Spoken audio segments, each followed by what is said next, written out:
So, hey, welcome. I am here with Lesley Lambert and Julianne Krutka of Park Square Realty. Ladies, thank you. It's been quite a while. You've been on Strictly Businews. You've been a part of the Businews channel. You guys are very familiar faces here. Why are you so giggly? Glad to be back. I can't help but have all three of us in the same place and not think about how we met. I can't do that. Danger. No, do you want to share this? No, you tell it. No, you tell it to Tell her. the clean version. Yeah, we can bleep it if we Yeah, want to. actually, Lesley and I knew each other. We had already co-broked, I think, at that Well, point. we met on Twitter first, though. We did meet on before Twitter. we did a sale together, Yeah. and then we met at the end of the transaction, face to face. Okay, so your memory's better than mine.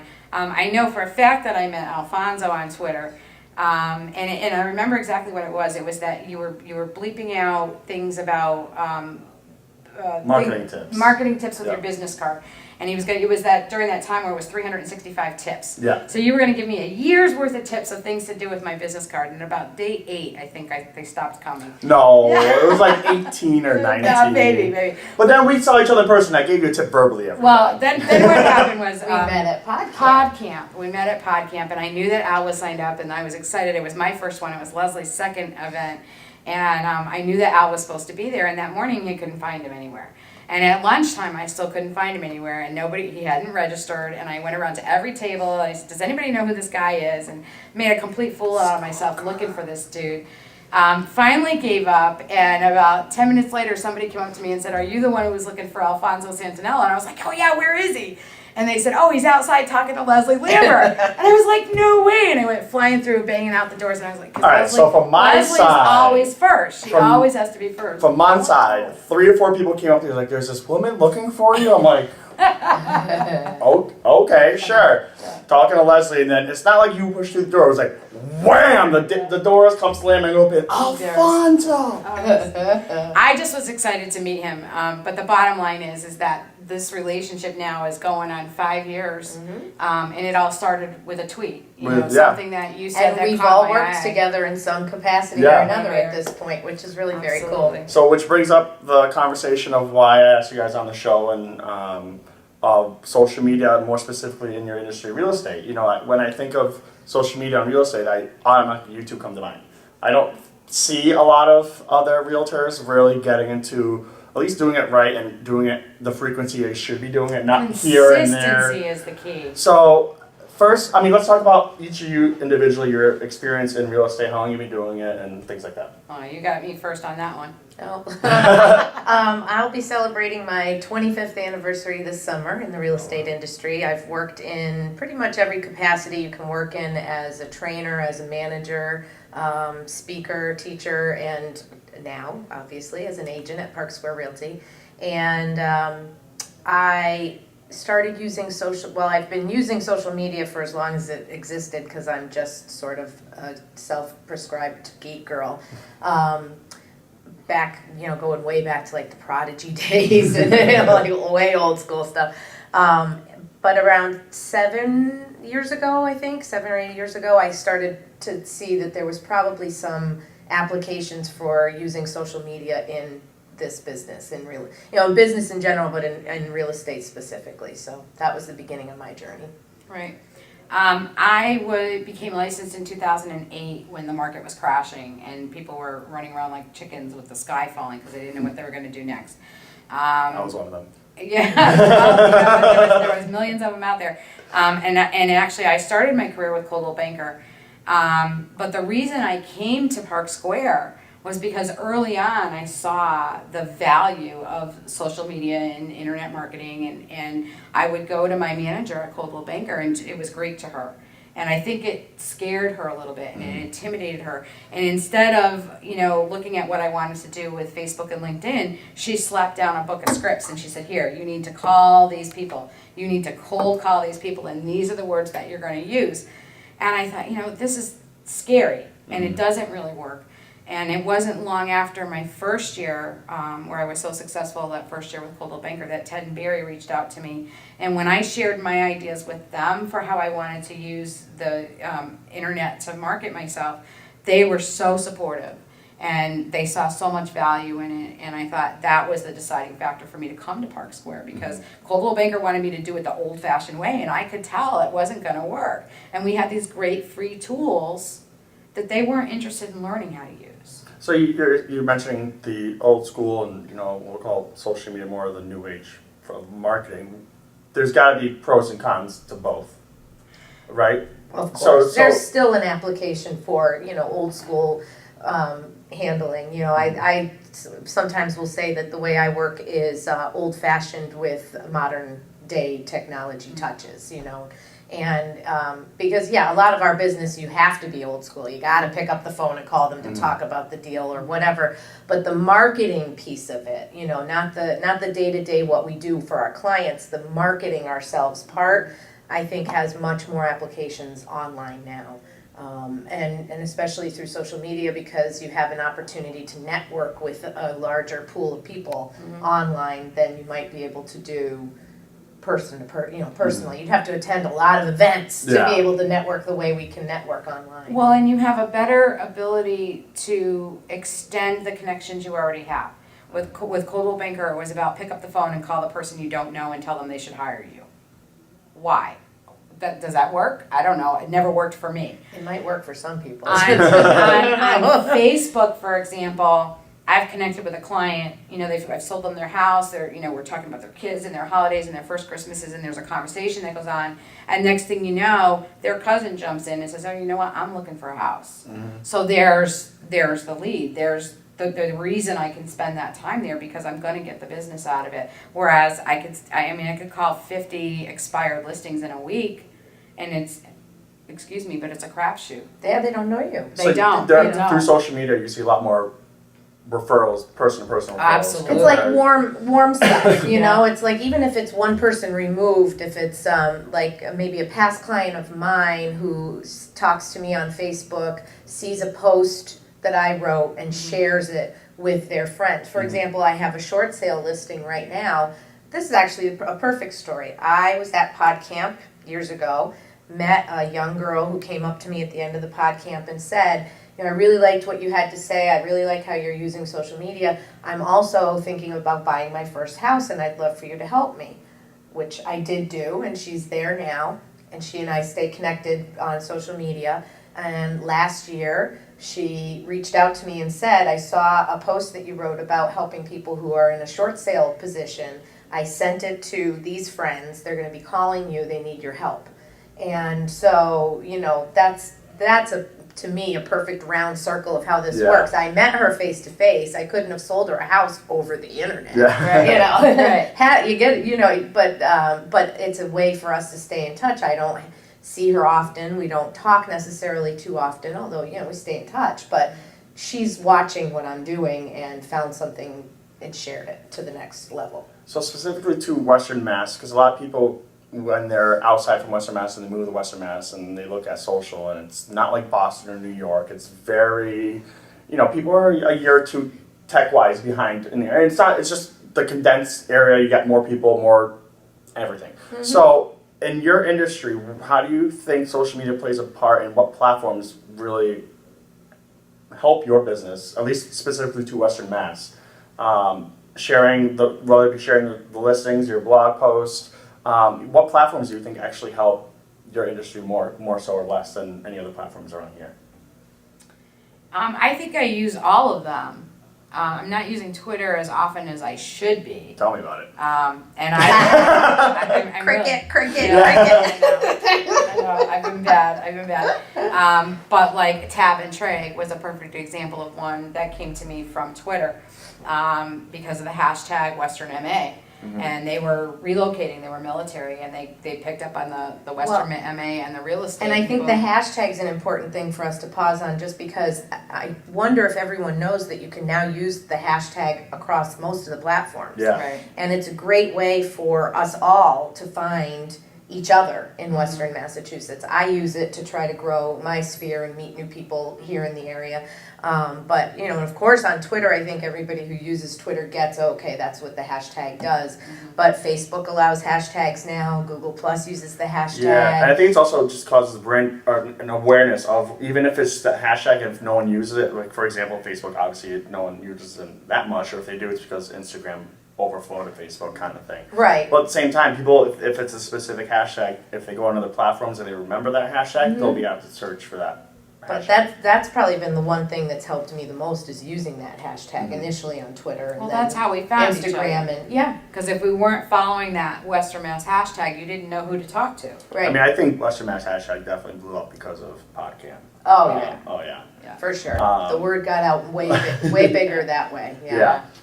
for sure. Yeah. So, you know, there's a lot of new platforms coming out, you know, and I mean, they're not really new, but you see a lot more talk around, you know, like Vine and Instagram. And so in real estate, how do you see that changing the way you guys are marketing yourself, because of a lot more video and image-based content is more specific for content now? I love Instagram. I don't really use Vine. I've looked at it, but it didn't do it for me for whatever reason. But I love Instagram, and I am trying to be more aware of photo opportunities when I'm out doing business. We see some funny stuff. For example, I shared on Instagram and then I put it on my Facebook page and got a ton of engagement. A picture, I showed a house in Westfield, and it's a normal enough little house, and you go upstairs and there's a big bedroom, and in the corner of the bedroom there's a toilet and a sink. No walls, just a toilet and a sink. And so I posted that and I was like, is this the master cell? Like what? I don't understand what's happening here. You know? And so I'm trying to take advantage of things like that we see along the way and share those, or just really pretty houses, even if they're not on the market. Just I'm driving along and, oh, this house in Westfield's beautiful. I want to make people aware of, you know, the lovely architecture that they have around them. Take a picture and Instagram it and hashtag it with the Western Mass hashtag, and trying to be more cognizant of those kind of opportunities. And sometimes if the picture is also going to turn into a blog post, I'll attach the link to the blog post in the comments too. Right. I got into using Pinterest. Not like some people use Pinterest. I can't stand being there all day pinning things. How many arts and crafts projects have you done? I don't have time for arts and crafts, but I have used it to create a board for a particular listing, and then use that pin back to Facebook and out to Twitter. Oh, that's a great idea. To try and I did a bring- staging your home board Yeah. a long time ago when Pinterest was still pretty newish. Yeah. And that one gets looked at a lot. And Yeah. it's just sort of like, you know, if you're going to put your house on the market, use these pictures as a guide of what you want, what we're thinking your house should look like. Yeah. These colors, this, you know, declutter, pantry should look like this, you know. But I like the listing idea. That's Yeah, great. it works. It Well, was amazing. Pinterest is search friendly, so the content does come up, so having a board on that actually would... Right, and then I create the board with the actual address, because you know sometimes people are searching the address and we don't always come up first. Yeah. And Pinterest was helping with that. It was? So, yeah. Oh. Yeah. Good tip. Yeah? Well, then you had to tag it with the URL Uh-huh. for that listing. Right. And so it was a way of driving traffic back to my site. But it was kind of neat because when I posted it to Pinterest, and it was so simple to share it out to Facebook and flip it out to Twitter all at the same time. Yeah, It I've been was like, sharing my okay. listings, but just one main picture on a Western Mass real estate board, and then the same thing, but I never thought to make a whole board just for each house. I love it. It works. Stealing it. You did something first! This is why I know. And this is why Lesley and I are such good friends, because she's given me more than my share of advice over the years. So Share I'm away. happy to share. So there is a lot of emerging platforms outside just Facebook and Twitter, so people realize, you know, social media is not just the conglomerate of those two. But where do you guys see internet marketing, mobile marketing, and real estate in the future? Where do you guys see it going?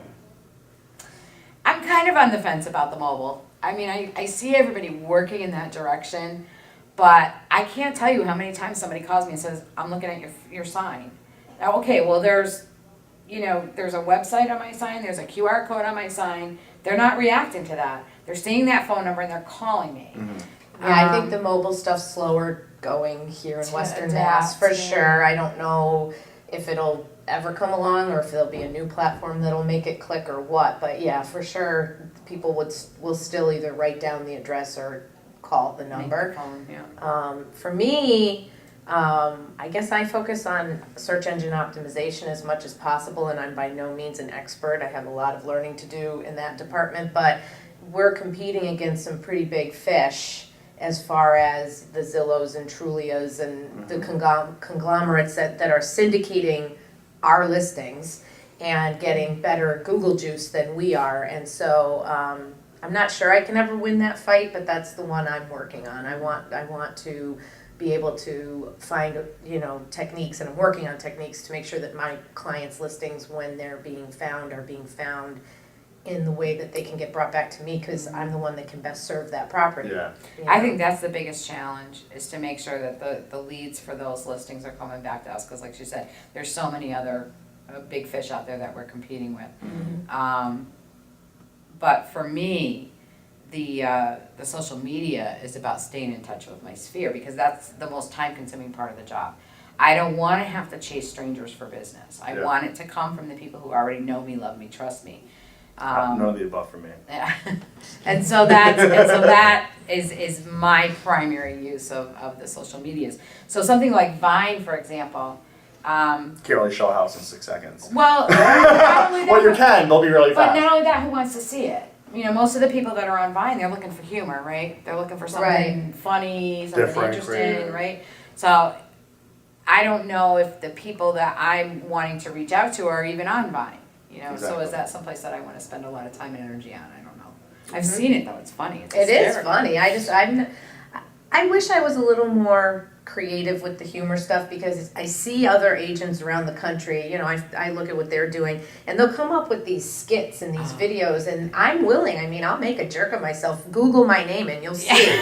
I'm willing to make a jerk of myself on the internet, but I don't think of these clever concepts that they come up with, and some of them are 15-second Instagram videos that are Right. like funny as heck and witty, and I'm like, One of the greatest things I ever saw, it was much longer than 6 seconds. Remember Jessica Rifle Edwards?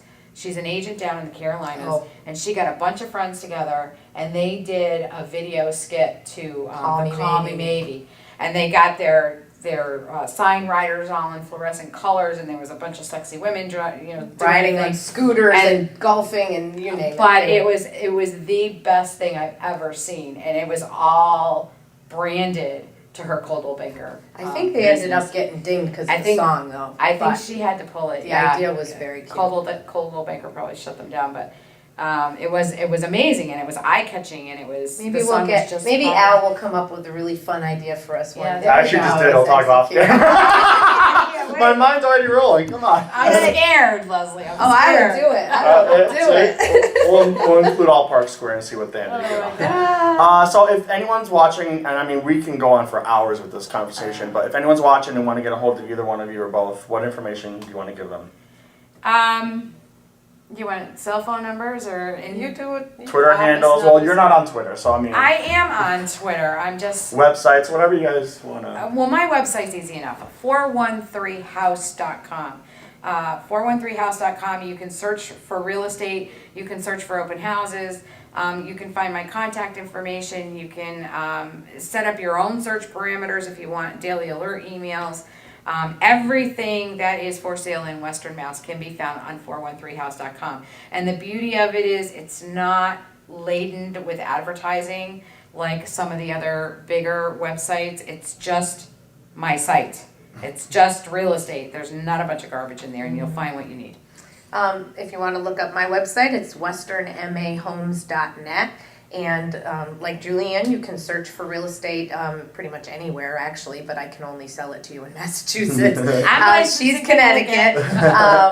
And you can get all my contact information, my social media, and that's also where my blog is housed. And on my blog, I do a lot of sharing about events in Western Massachusetts, funny things that happen to me along the way in my real estate career, market reports, you name it. So westernmahomes.net. Great. And ladies, thank you so much. And this will be up in time. So we've been talking about PodCamp So if you want to go to PodCamp and get your tickets, One. podcamp.westernma.biz. Get your tickets. The event's April 19th at Holyoke We'll be Community happy College. to meet you in person. Yeah. Julianne will be running through doors for you. I sang happy birthday one year to somebody. Who was that? Patrick. Pat Brough? No, from the paper. Oh. Johnson. Yes. Patrick Johnson. I remember that. It was his birthday that year, and at lunchtime I made everybody stop what they were doing so we could sing happy birthday to Patrick. Well, if it's your birthday, come find me and I'll make her sing to you. No, you don't want that. Hope to see you there. See you guys later. Thank you. Awesome. Oh, that was funny. All right, what's your crazy idea, Al? Well, it's not really.